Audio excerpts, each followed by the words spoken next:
Hey, and welcome to a Chicago Beer Pass beer review. This is back to back with our Cruz Blanca 4-pack.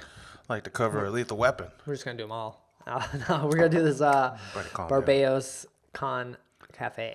So it's Imperial Black and Red Raspberry Ale aged in red wine barrels with coffee.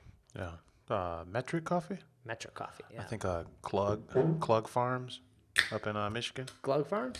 Glug? Glug Brad's Farms. got Glug on them. Oh man, this is. Look at this you, is man. red. You're staining I everything, cut man. myself on this beer. I gotta be careful now not to. Oh my gosh. This was their breakout beer at FOBAB last year when they took a gold medal, and I believe it was fruit beer category Yeah. for this beer. It was it fruit beer category? I think so. Yeah. Okay. Yeah, it pours out and gets on your hands and clothes, and it will stain.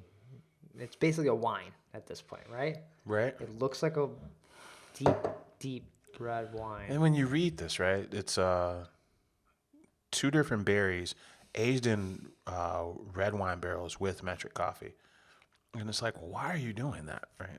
Right. And you're like, oh, it's kind of a deconstructed kind of burgundy or whatever, right? Mm-hmm. I do like the fresh coffee, and I do like the contrast of the coffee with the berry color. Like, coffee can bring out those chocolate notes, so. Oh, that's really good. Did you have this at FOBAB? Yeah.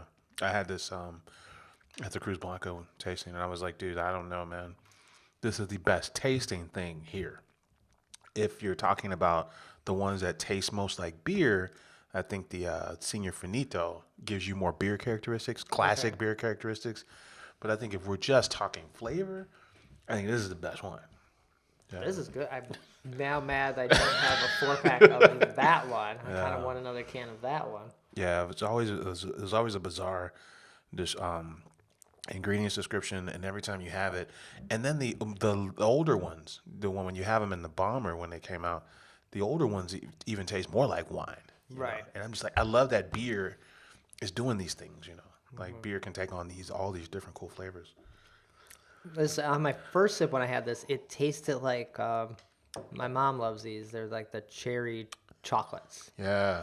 Like it had that like almost same vibe. With the cordial, it's like the nut. It's like the you're talking about the chocolate with the cherry. The center, yeah. Yeah, yeah.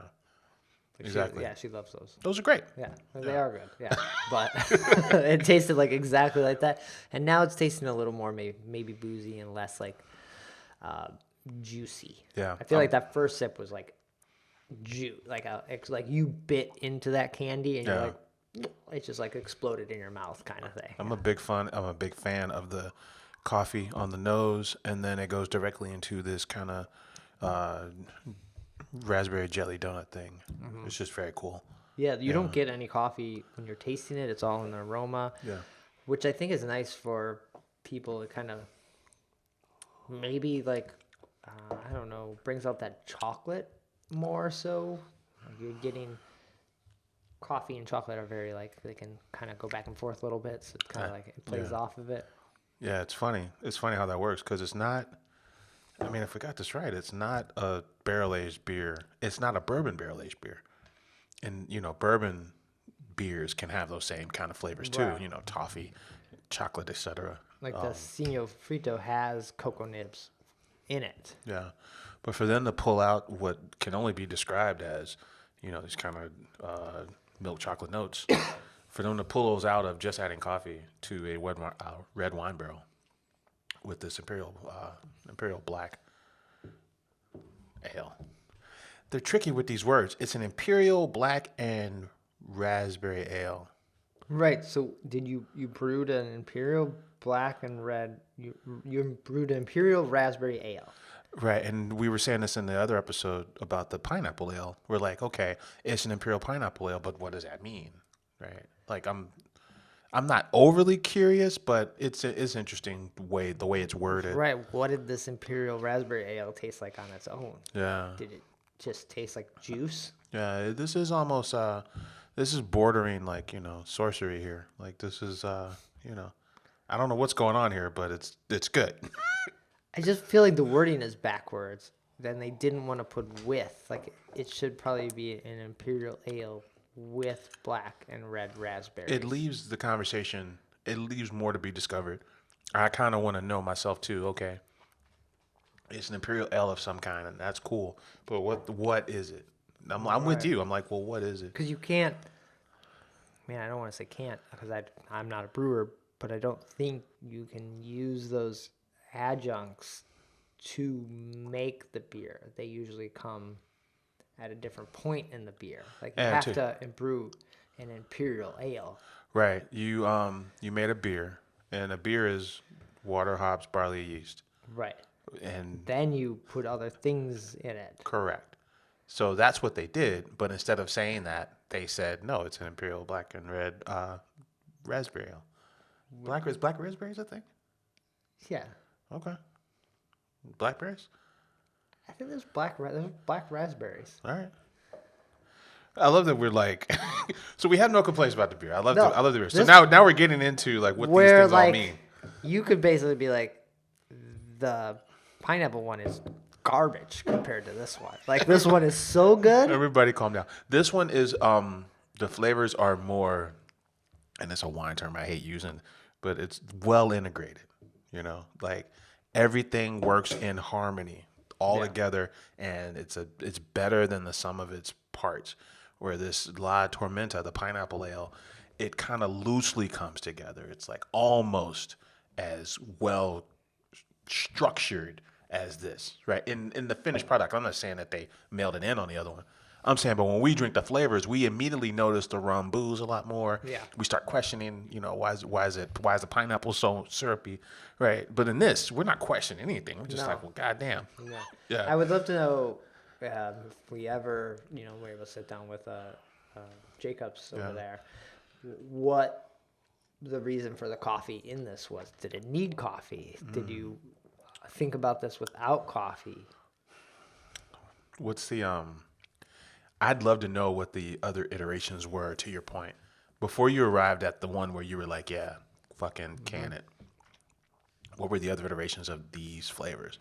Because I don't know if there's anything we've had that's kind of that's remotely related to a wine barrel-aged raspberry black ale. And the coffee had to come way later because it's in the aroma, so it was it after it was taken out of the barrels? Then did you add coffee and before you?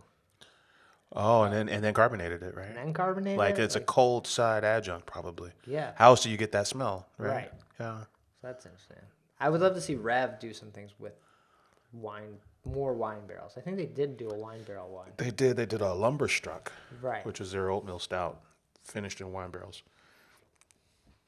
What's interesting about this is that it sounds like there's no bourbon barrel at all. Mm-hmm. It just went straight from make the beer and stick it in a red wine barrel. Yeah, that's interesting.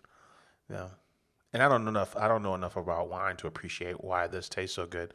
But there could be a very specific type of wine barrel, red wine barrel that they use that's bringing out some of that flavor too. It might not just be the coffee.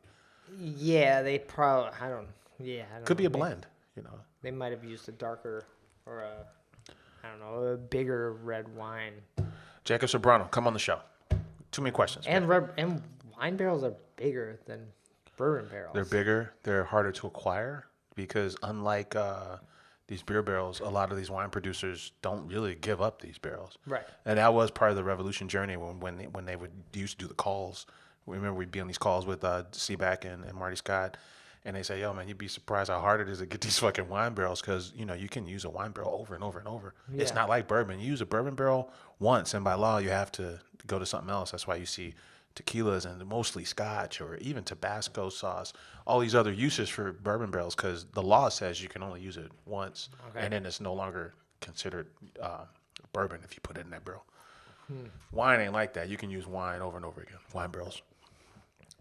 Interesting. Ooh. All right. So, the 4-pack has redeemed itself. No, I think the pineapple one's interesting. Brad was out on this. I think I was disappointed.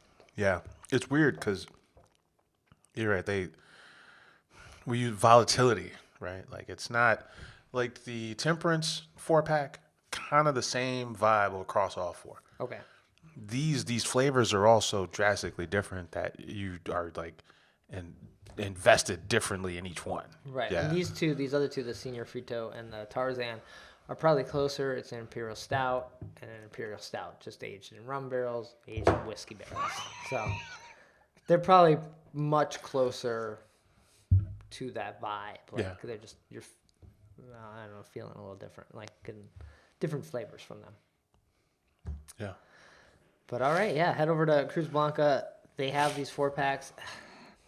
Sadly, these fly under the radar, but lucky for anyone listening, you can pick them up probably until like next year. Which is kind of cool because I think it's one of the more unique, one of the more underrated. And then and one more note, the full Luchador series also includes Rey Gordo, which is their adjunct-free barrel-aged stout in Jim Beam and Maker's barrels, and then Rey Cuvée, which is that same beer. 3 different vintages of that beer with a blend of vanillas, Nice. like Okay. Mexican vanilla, Tahitian vanilla, and Papua New Guinea, perhaps. I just like saying that. Yeah. Okay. Cool. All right. That's going to do it. Take care. Cheers.